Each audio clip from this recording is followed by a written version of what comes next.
A blockbuster arms deal that could shatter the balance of power in the Middle East. A sudden, shocking reversal on one of the darkest secrets in modern history.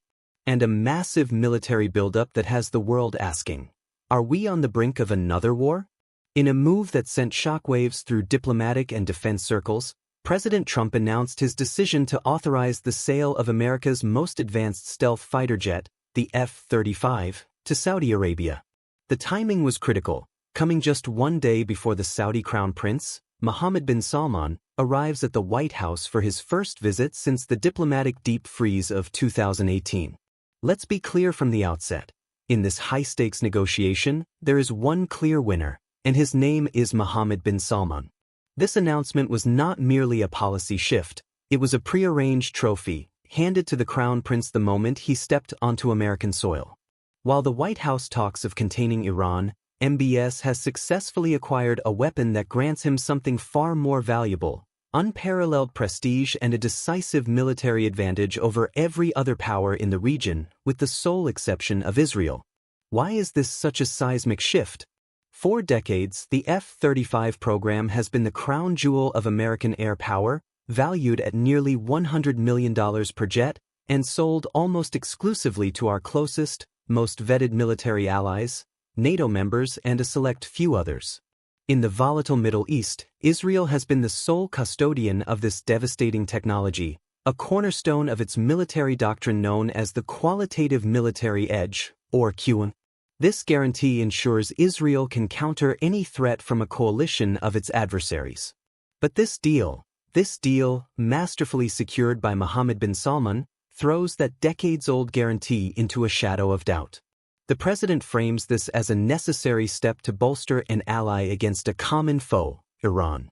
But beneath the surface of this strategic partnership, a chilling question lingers. Are we, in our effort to contain one fire, inadvertently starting a much larger, more dangerous regional arms race?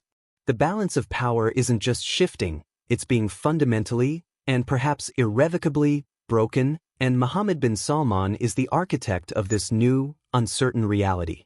Meanwhile, in Washington, a political storm that many thought had been contained has suddenly and violently re-erupted. In a stunning about-face, President Trump has done a complete 180, now calling for the House to vote in favor of releasing the full, unredacted federal files related to the late financier and convicted sex offender, Jeffrey Epstein. For months, the White House has quietly but persistently worked to delay and downplay this issue. So what changed? Reports indicates that the reversal came only after the president and his allies received a stark warning. Dozens of Republicans were prepared to break ranks and vote for the release anyway.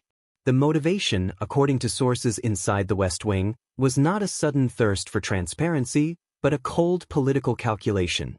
To stop the bleeding, to end the political noise, before it drowned out the entire legislative agenda. But this explanation has done little to quell the unease. The suddenness of this change is what should give every American pause. We are forced to ask, what was the initial fear? What were they so concerned about being revealed that they are only now relenting when they've lost control? While the measure is expected to pass, a cloud of skepticism remains.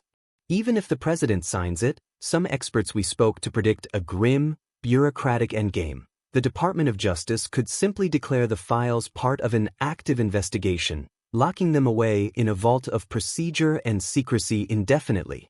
The promise of truth dangles before the public, but the fear is that the shadows where it hides may prove too deep to ever illuminate.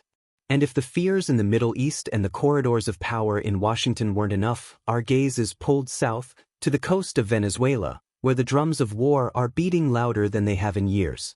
The United States is engaged in a massive military buildup in the Caribbean, a show of force aimed directly at the Maduro regime. When pressed, the president pointedly refused to rule out the possibility of boots on the ground, or even a full-scale invasion. The rhetoric is escalating, but the objective remains shrouded in a fog of uncertainty. The history of U.S. military intervention in Central and South America is fraught with unintended consequences. What is the endgame here? Without a clear, achievable objective, we risk stumbling into a conflict with no exit strategy and catastrophic humanitarian costs. The administration suggests this could all be a high-stakes game of deterrence, a way to force Maduro to the negotiating table. But when you mobilize an armada, the line between a bluff and a commitment can vanish in an instant. And finally, a different kind of power struggle, one happening in the server farms of our own nation. We are facing the immense energy demands of the AI revolution and the data centers that fuel it.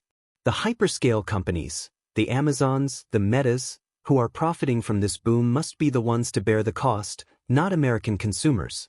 The solution may lie in a new generation of nuclear power, small modular reactors, to power the future without burning the planet. It's a race for technological supremacy, running parallel to the races for military and political dominance. We are left with a world on edge. A Middle East where Mohammed bin Salman has emerged as the primary victor in a historic arms deal. A capital city haunted by the secrets of its most powerful, where truth remains just out of reach. And a military standoff that could, at any moment, tip from posturing into war. The balance of power is not just a concept, it is a fragile, living thing. And tonight, it feels more fragile than ever.